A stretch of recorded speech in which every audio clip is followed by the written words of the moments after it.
오늘 정의에 관한 말씀. 다른 논리에도 마음을 열고 옳고 진실한 것을 말한다가 주제입니다. 상당히 좀 정의가 상당히 어려운 것 같습니다. 정의란 무엇인가? 이렇게 화두를 던지면 제일 먼저 떠오르는 것이 정의란 무엇인가에 대한 그 책, 마이클 샌델이라는 그 하버드의 정치 철학 교수님의 책이 떠오릅니다. 하나님의 정의가 먼저 떠오르는 게 아니라 정의란 무엇인가 그러면 딱 그 책이 먼저 떠오른. 미국에서 지금 그러니까 벌써 10년 전에 나온 책이니까 지금 뭐 20년 동안의 명강이다 막 이런 이야기들을 하는데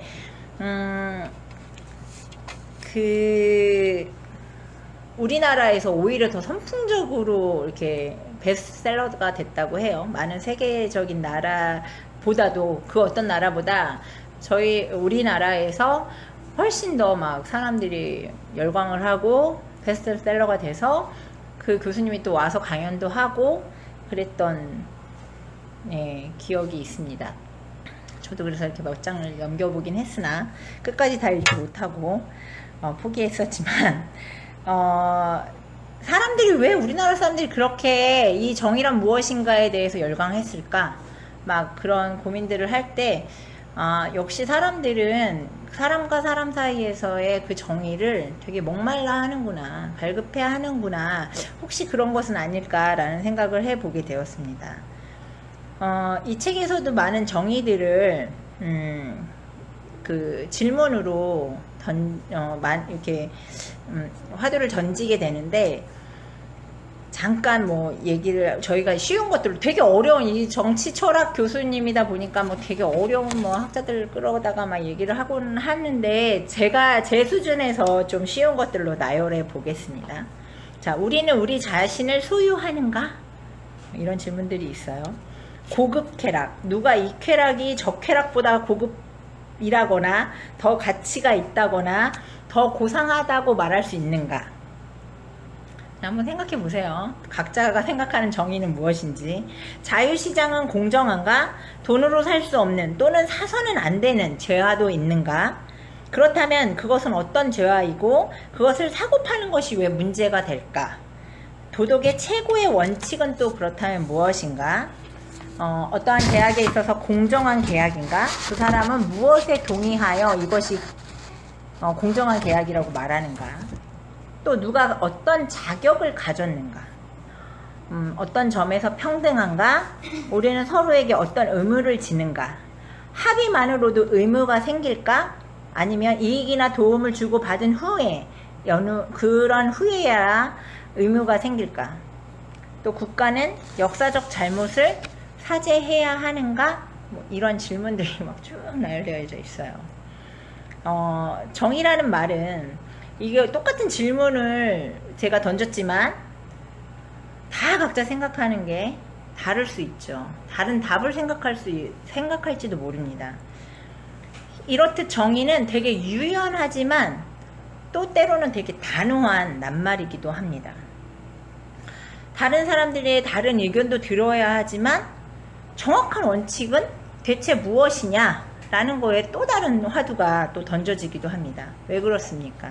사람은 누구나 자기가 살고 있는 그 틀 안에서 가지고 있는 원칙과 기준이 모두 다르기 때문입니다. 내가 생각하고 있는 것, 내가 처해진 환경이 모두가 다 다르기 때문에. 그런데 이 정의라는 말은 혼자일 때는 의미가 없습니다. 당연히 정의라는 단어를 듣게 되면 어떠한 공동체, 사회, 어떠한 사람과 사람이 모인 이 관계 이렇게 떠오릅니다. 그쵸? 정의라는 낱말은 혼자 있을 때는 크게 의미가 없어요. 내가 나에게 어떤 정의를 펼칠 이유가 없기 때문이죠. 정의란 말에는 그렇기 때문에 법이 떠오르고, 또한 타인에 대한 배려가 떠오르고, 서로가 서로에게 피해를 주지 않도록 하는 어떠한 그런 장치, 그것이 정의입니다. 혹은 피해를 입었을 때 또는 피해를 입혔을 때 그럼 그거에 대한 적절한 대가를 어떻게 치러내야 하는지, 이러한 것들이 정의라는 단어 안에 무수히 많은 생각들을 떠오르게 합니다. 그렇다면 정의는 무엇입니까?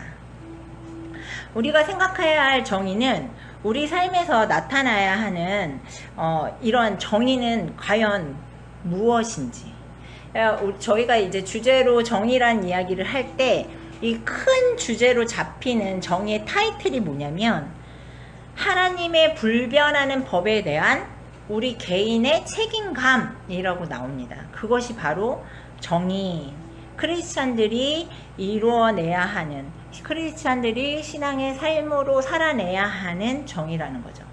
중요한 것은 하나님의 불변하는 법에 대한 우리 개인의 책임감입니다. 사실 이거 정의 많이 너무 어려웠어요. 왜 어려울까? 막 이렇게 막 묵상하고 기도하다 보니 내가 정의롭지 못하게 살고 있는 것은 아닐까?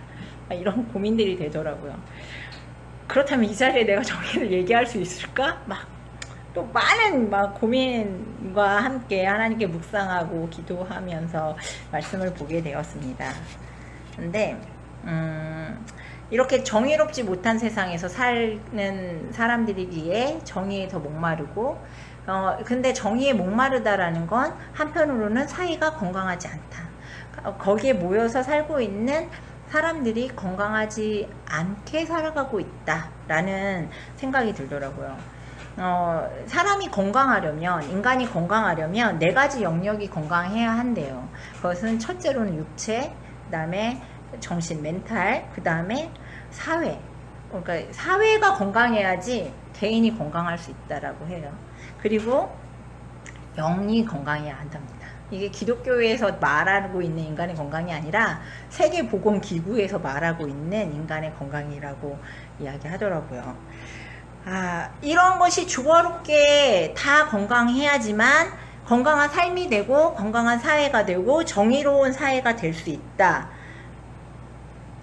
그런데 우리는 그만큼 지금 정의롭지 못한 사회, 이런 공동체 속에서 살아가고 있지 않을까라는 생각을 해봅니다.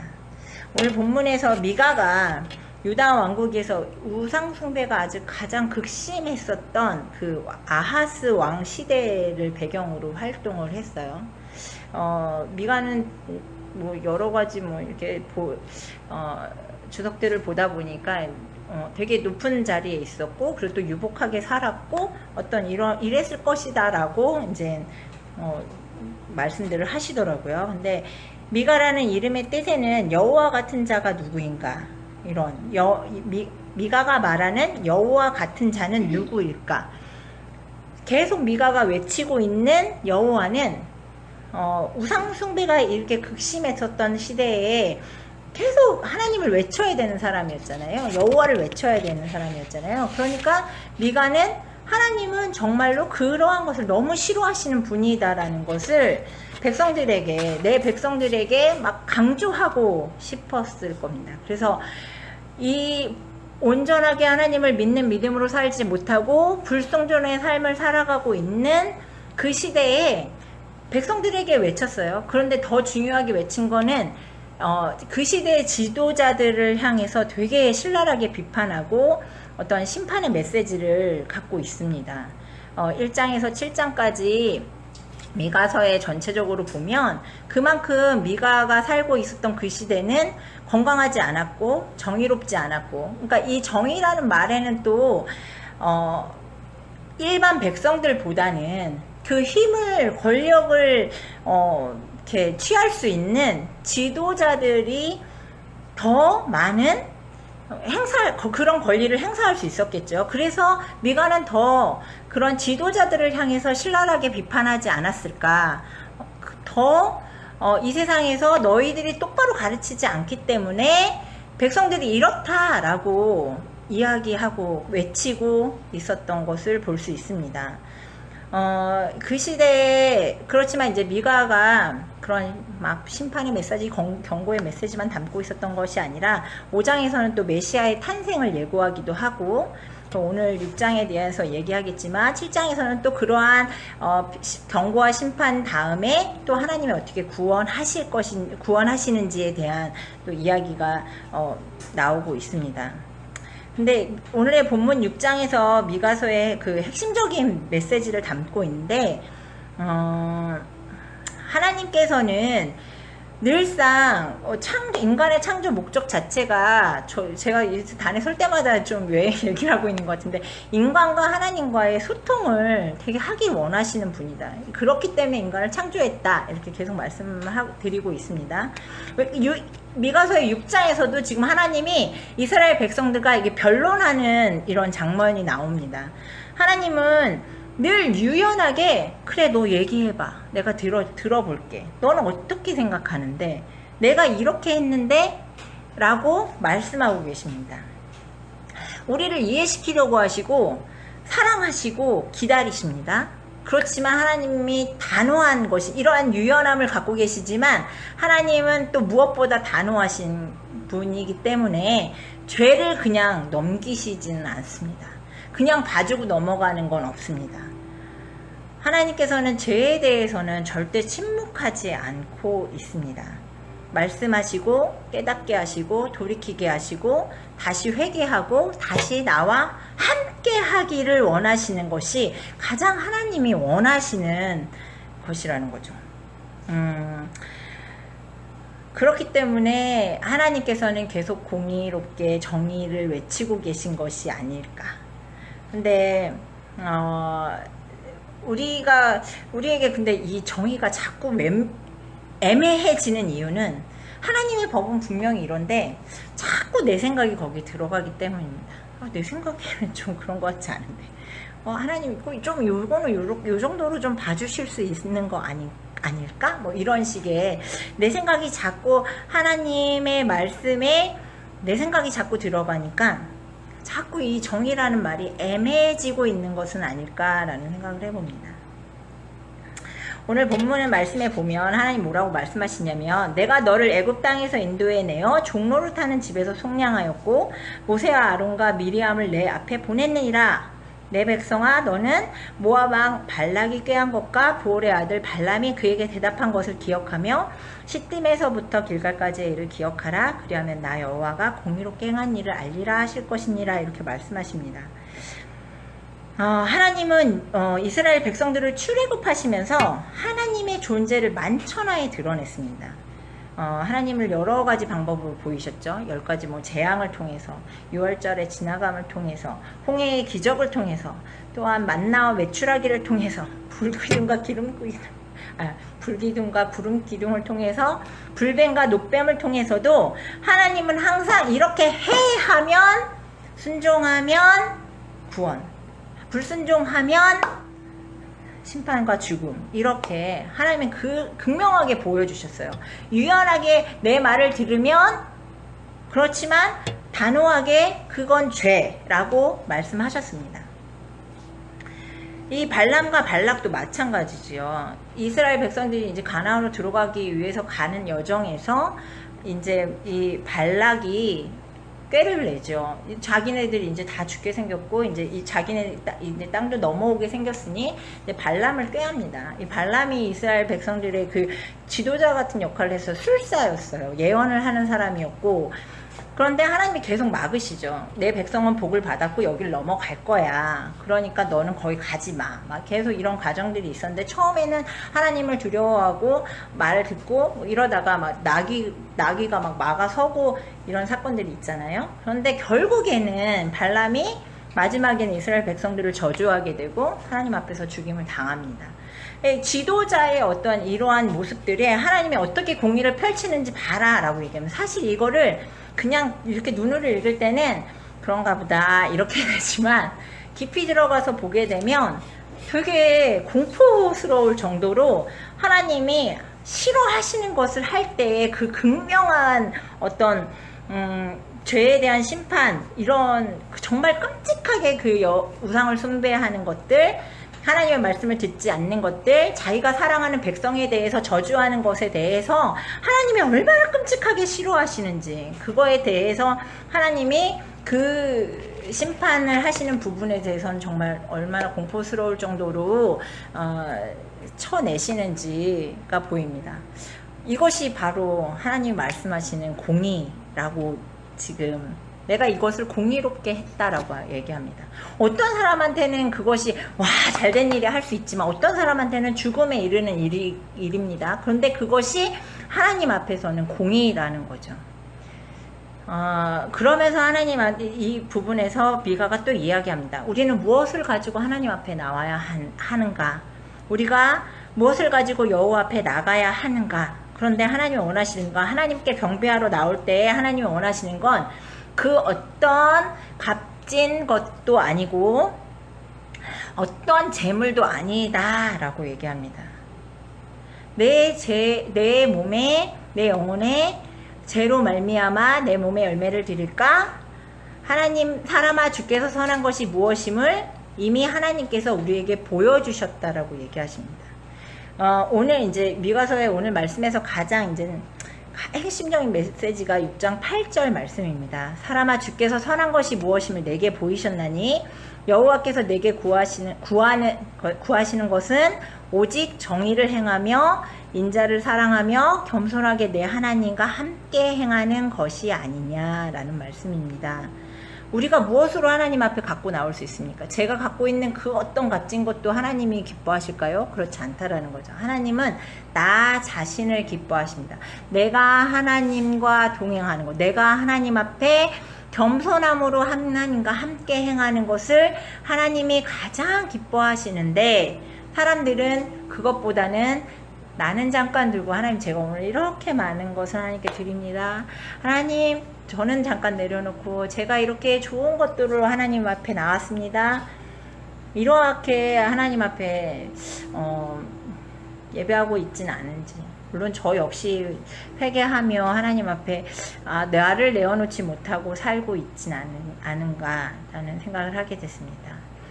하나님께서는 이미 우리에게 선한 것이 무엇인지 보이셨고, 우리에게 알 수 없는 것, 우리가 모르는 것, 깨닫지 않은 것으로 하라고 하지 않으세요.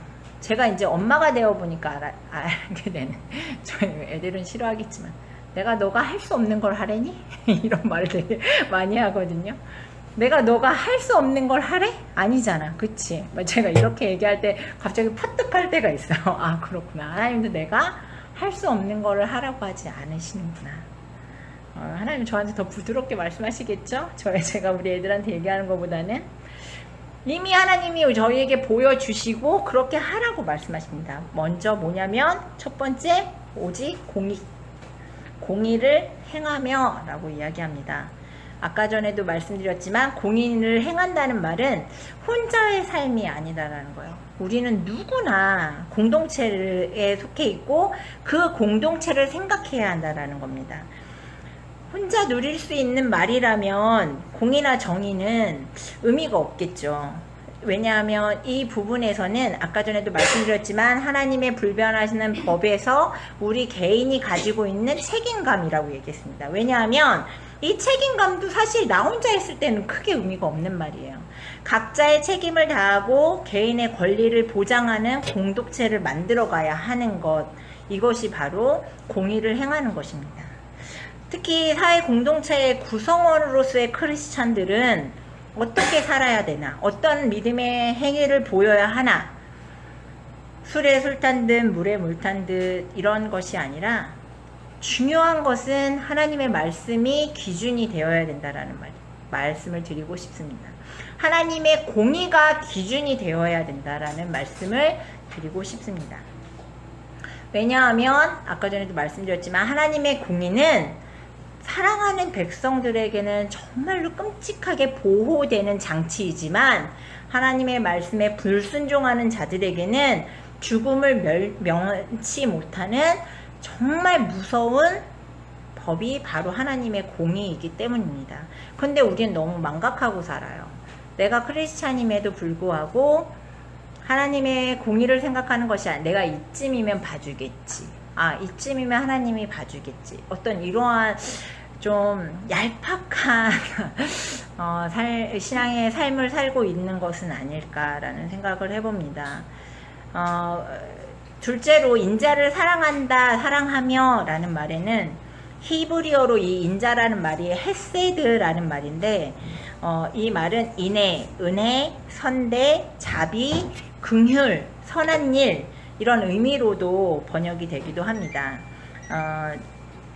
구약 교수님, 저희 학교 구약 교수님이었던 차준희 교수님 책에 보니까 헤세드라는 말에는 그 사람과 사람 사이, 그러니까 남편과 아내 사이, 아버지와 아들 사이, 친척과 친척 사이, 친구 사이, 손님과 주인 사이, 그 다음에 윗사람과 아랫사람 사이, 이런 사이에 서로가 서로에게 대해 지켜야 할 바를 잘 지키는 것, 그러한 도리를 잘 지키는 것이 바로 이 인자라는 그 헤세드라는 단어의 뜻이라고 합니다. 그래서 이 인간관계 사이사이에 무엇이 있어야 하냐면 아까 말씀드렸던 인애, 은혜, 선대, 자비, 긍휼, 선한 일 이러한 것이 있어야 된다는 거죠. 그것을 한 단어로 포함시키자면 바로 사랑이라고 말씀드리고 싶습니다. 인간은 모든 관계 속에서 모든 인간과 인간 사이에서는 이 사랑이 빠져서는 아무것도 아닌 것이 되기 때문입니다. 모든 관계에서 사랑을 베풀고 하나님을 사랑하고 이웃을 사랑하는 삶을 살아야 한다라고 오늘 말씀에서 이야기하고 있습니다. 마지막으로 셋째로 겸손히 하나님과 함께 행하는 것, 이것이 우리가 해야 하는 거고 하나님이 우리에게 구하는 것인데 원하시는 것인데 그것이 바로 위에 두 가지, 그러니까 공의를 행할 수 있게 하고 인자를 사랑하게 하는 바로 힘입니다. 하나님과 겸손히 행하게 되면 위에 두 가지를 안 할래 안 할 수 없게 되겠죠. 우리가 매 순간 나의 삶에 하나님의 함께 계심을 의식적으로 무의식적으로 인지하고 인식하고 인정하는 삶을 살아야 된다라는 거. 하나님께서는 단 한순간도 우리 곁에 안 계신 적이 없어요. 그런데 우리가 하나님이 없는 것처럼 살아갈 때가 너무 많다라는 거죠. 내 마음 그리스도의 집이라고 로버트 멍어가 쓴 책에도 되게 예쁜 그림책인데 옛날에 읽었던 기억이 있습니다. 이 책에서도 어떤 이야기가 나오냐면 처음 예수님을 만났어. 너무 막 기쁨에 막 이렇죠. 우리가 그때 막 집을 쓸고 닦고 막 내 마음과 내 몸 다 정결하게 해서 내 집을 막 예수님이 오셨다니까 얼마나 그렇게 했겠어요? 그러면서 가장 거룩한 상태, 가장 깨끗한 상태로 예수님을 모시게 되죠. 막 그 기쁨에 못 이겨서 매일 막 하는 모든 것이 기쁘고 즐거워요. 막 예수님과 함께 오늘 밥도 먹고 예수님과 함께 오늘은 뭐도 하고 영화도 보고 오늘 예수님과 함께 뭐도 하고 너무 그렇게 기쁘기만 합니다. 그런데 하나님 제발 예수님 제 안에 정말로 영원히 함께 해주세요. 막 그런 고백들을 하게 되죠. 근데 이제 하루가 지나고 이틀이 지나고 한 달이 지나고 1년이 지나면서 나의 모습이 어떻게 변해갑니까? 거기에서도 이제 나오죠. 나태해지고 때로는 조금 풀어져 있고 싶고 예수님 바로 옆에 계시니까 어떻게 할 수도 없고 좀 이게 점점 조금 불편해지는 거죠. 내 맘대로 하고 살고 싶은데 잠깐 이 정도는 죄가 아닌 것 같은데 이 정도는 조금 괜찮은 것 같은데 내가 생각하기에 예수님 앞에 조금 풀어줘도 괜찮을 것 같은데 이렇게 점점 내가 나를 합리화시켜가게 되죠. 그러면서 예수님한테 이제는 급기야 얘기합니다. 여기는 조금 더러우니까 저쪽으로 좀 가 계시라고. 여기 조금 더 여기가 그러니까 이제 좀 이렇게 주방에 좀 계시라고, 아니 좀 작은 방으로 가시라고. 급기야는 이제 창고로 이렇게 예수님을 내몰게 되는, 그렇게 밀어내는 삶이 되어가고 있는 것은 아닐까. 내가 내 주인이 되려고 할 때 우리는 교만해지고 주님이 나의 주인이 될 때 겸손해질 수 있는 것을 다 알지만 그렇게 되지 못하고 있습니다. 앞서 말씀드렸지만 임마누엘 하나님께서는 늘 나와 함께 하시고 늘 나를 살피시고 나와 함께 하길 원하시는데 내가 외면하고 살아가고 있진 않은지, 그것이 바로 진정한 그리스도의 삶이라고 이야기할 수 있을까요? 히브리서 11장 6절 말씀으로 말씀을 맺고 싶습니다. 믿음이 없이는 하나님을 기쁘시게 하지 못하나니 하나님께 나아가는 자는 반드시 그가 계신 것과 또한 그가 자기를 찾는 자들에게 상 주시는 이심을 믿어야 할지니라. 네, 저도 이제 너무나 잘 아는 말씀이고 저도 개인적으로 참 좋아하는 말씀이긴 한데, 오직 하나님께서 원하시는 것은 믿음에 따른 액션이에요. 우리가 액션이 없이 믿음이 있다라고 말할 수 없다라는 거죠. 그래야지, 우리가 액션을 해야지만 그 다음에 하나님도 액션을 할 수 있기 때문입니다. 하나님은 그냥 우리 보고만 하라고 절대 그렇게 말씀하시는 분이 아니에요. 우리가 움직일 때 하나님도 같이 움직일 준비를 하시고, 같이 내가 너에게 상을 베풀기를 원한다. 내가 너에게 상을 주는 것이 너무 나는 기쁜 일이다. 내가 상을 줄 수 있게 해다오 라고 말씀하시는 분이 바로 하나님입니다. 계속 말씀드렸지만 정의는 불변하는 하나님의 법입니다. 말씀입니다. 내 생각이, 내 정의가 조금 다르다고 해서 뭐 그런 생각이 든다면 하나님과 이제 변론을 해보시면 돼요. 그러면 하나님이 저를 이해시키겠죠. 저를 기다리시겠죠. 저를 또 하나님께로 돌이킬 수 있게끔 하나님께서도 저한테 말씀하시겠죠. 그렇게 해결하고 난 다음에 또 내 정의가 무엇인지, 하나님의 정의가 무엇인지 또 하나님 앞에 물었으면 좋겠습니다. 우리는 그런 과정을 생략하고 항상 내가 생각하기엔 그렇지 않은데 라고 끝내는 경우가 많은 것 같습니다. 세상의 법이 그렇다고 해서 그것에 타협할 것인가, 아니면 하나님을 기쁘시게 하는 것을 선택할 것인가, 내가 믿음으로 하나님께 나아가고 있는가. 우리가 다 잘 알고 있는 다니엘서에서 그 느부갓네살 왕이 우상 숭배를 하면 풀무불에 던지겠어 이렇게 얘기했을 때 다니엘의 세 친구는 이야기하죠. 나 하나님이 우리를 지켜주실 거다. 우리는 절대 우상에게 절을 할 수 없다. 그렇게 하지 않더라도 나는 우리 하나님을 믿고 나는 내가 섬기는 하나님만을 따를 것이다 라고 이야기합니다. 세상에 지금 많은 정의가 모호해진 이유가 뭐냐면, 제가 생각하기엔 그렇습니다. 많은 것들이 되게 다 우상화되어져 있다. 하나님보다 먼저 되는 것이 너무 우상화되어져 있기 때문에 정의가 무엇인지 그것이 너무 모호하게 되지 않았을까 생각해 봅니다. 하나님은 분명히 그것을 죄라고 얘기하고 있습니다. 그런데 세상에서는 아니라고 하는데, 세상법에서는 그렇게 하면 안 된다는데 라는 그 모호성이 지금 너무 많이 팽배해져 있어요. 그것을 잘 분별하시기를 간절히 소망합니다. 내가 우상을 섬기는 것, 하나님보다 먼저 되는 것, 하나님이 절대 법이 이것은 아니다라고 얘기하고 있는데 세상이 그렇다고 해서 내가 크리스찬으로서, 내가 하나님을 믿는, 나는 하나님을 섬기는 자로서 어떻게 선택할 것인지, 그거는 오늘을 살아가는 우리의 몫입니다. 내가 하나님에게 어떤 액션을 취할 것인지, 내가 믿음으로 하나님 앞에 어떻게 기쁘게 할 것인지는 내가 선택해야 할 문제라고 생각합니다. 그렇기 때문에 하나님께 나아가는 자들의 하나님의 액션을, 그것이 정말 큰 은혜임을 기억하시고, 우리가 바로 지금 공의를 행하며 인자를 사랑하며 겸손히 하나님과 동행하는 우리 커피아 교회 성도님들, 또한 많은 크리스찬들, 믿음의 사람들이 되기를 간절히 소망합니다. 네, 이 시간 같이 기도하고 돌아가셨으면 좋겠습니다. 지금 떠오르는 내가 속한 공동체, 더 나아가서 이 나라와 열방을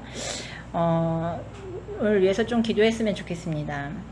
쉽게 말씀으로 전하기가 어렵지만 모든 것이 좀 우상이 되어가고 있는 이 세상 속에서 하나님이 정말 얼마나 애통하실지, 얼마나 속상하실지, 오늘 우리를 향해서 똑같은 이러한 마음으로 변론하고 계시진 않으실지, 그거는 아니야. 내가 그때 어떻게 공의를 행했는지 기억해.